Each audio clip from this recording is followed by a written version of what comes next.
The legacy of the 20th century is really the world recognizing that it is one.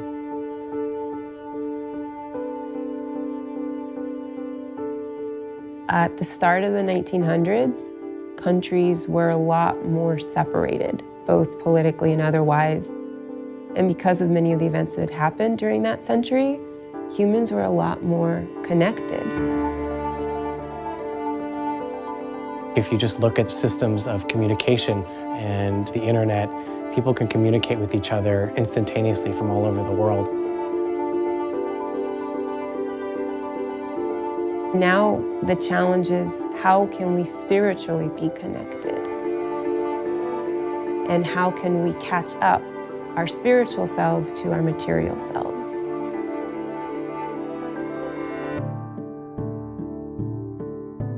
The message of Baha'u'llah, I think, what makes it so transformative is that it speaks in this day, for the very first time, of the true unity of the entire human race.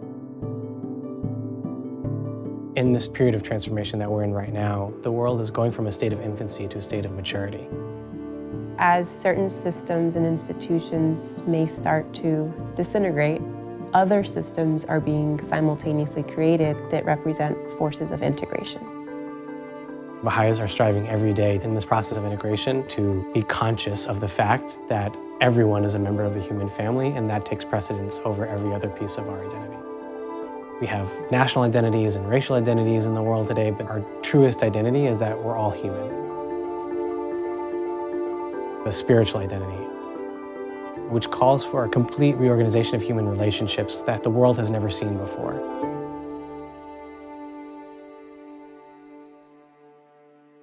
So powerful is the light of unity that it can illuminate the whole earth.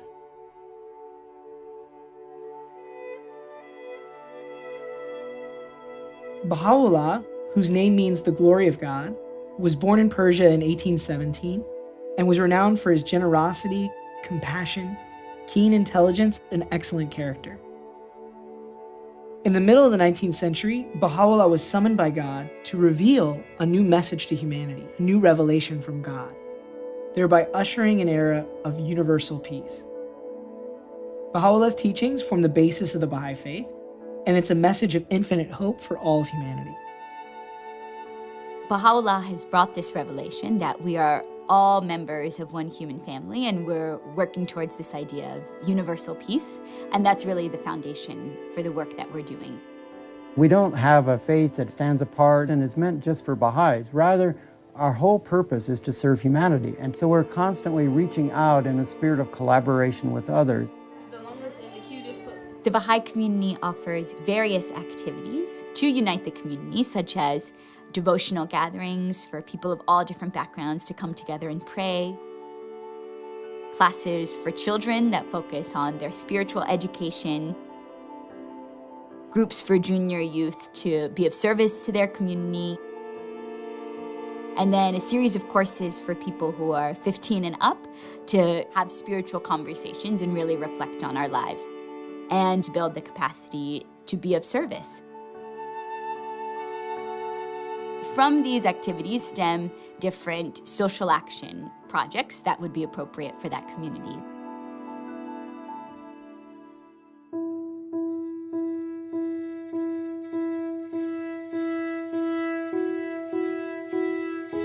What the Baha'is are trying to do right now is to just really create community life in the places where we live. That involves just getting people together in different spaces.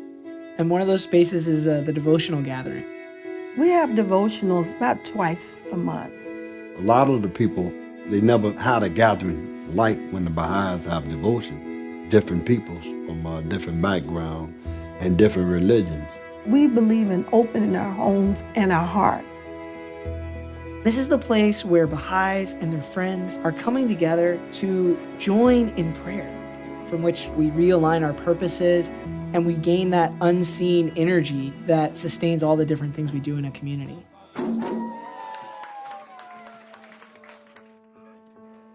The Spiritual Education of Children program seeks to try to help young children between 6 and 11 develop those qualities that they inherently possess through prayer, through memorizing quotes, and then they learn stories, they sing songs.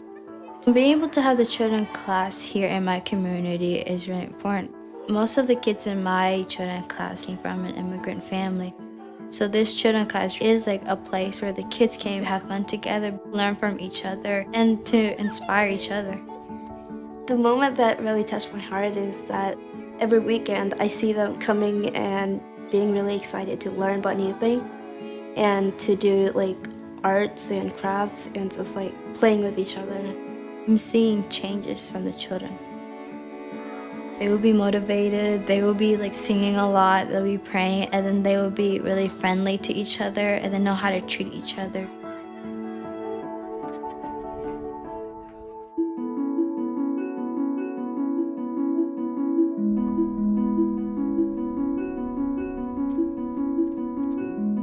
The Junior Youth Spiritual Empowerment Program is for those ages 11 to 14. They go through a series of stories about different junior youth across the world and examine different spiritual concepts such as hope versus despair, the idea of justice.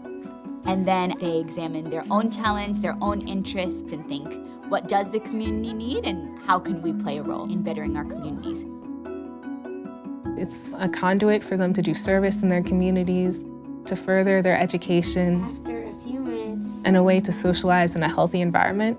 It's facilitated by an animator who helps draw forth the voices of the junior youth. It's their group. I realized sort of once I kind of just let them do their thing, they'll take it from there.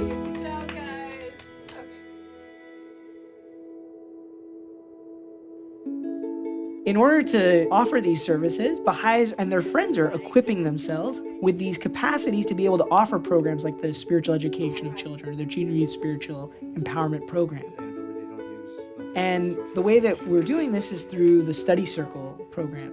A study circle is a group of people who are coming together and studying spiritual material, kind of discussing about them and investigating the implications of those things on their lives. What does it mean in my day-to-day life that let deeds, not words, be my adorning? And how do I apply those beautiful ideals in the way that I interact with people and in the different services that I render in my community?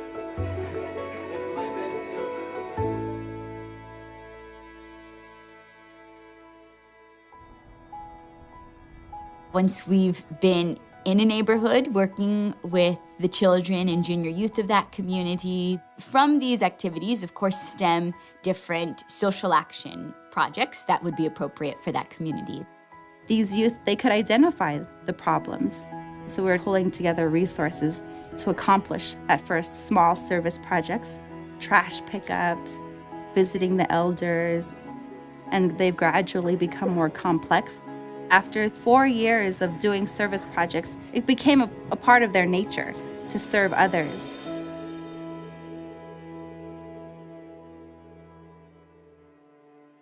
This is the changeless faith of God, eternal in the past, eternal in the future. Baha'u'llah teaches that there is one God, and that all the religions are part of one divinely revealed process by which God makes his will and purpose known to humanity. Although we may differ in our concepts of God's nature, although we may pray in different languages and call God by different names, we are speaking about that same transcendent being.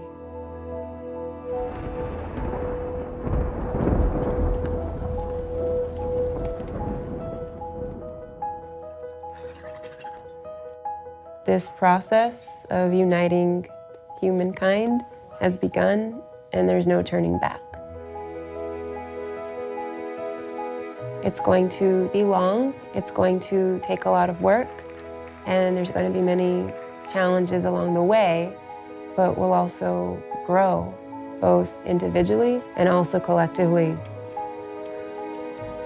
The idea that everybody has a part to play, no matter how large or small, is really important because it speaks to a consciousness that we are all connected to the same purpose. And so that means on a daily basis, you're reflecting on, am I working towards the oneness of humanity? Am I seeing in the people around me, my brother, my sister, Am I reflecting on the teachings and writings of Baha'u'llah? If all of us are doing that, individually, our efforts become collective and change actually happens.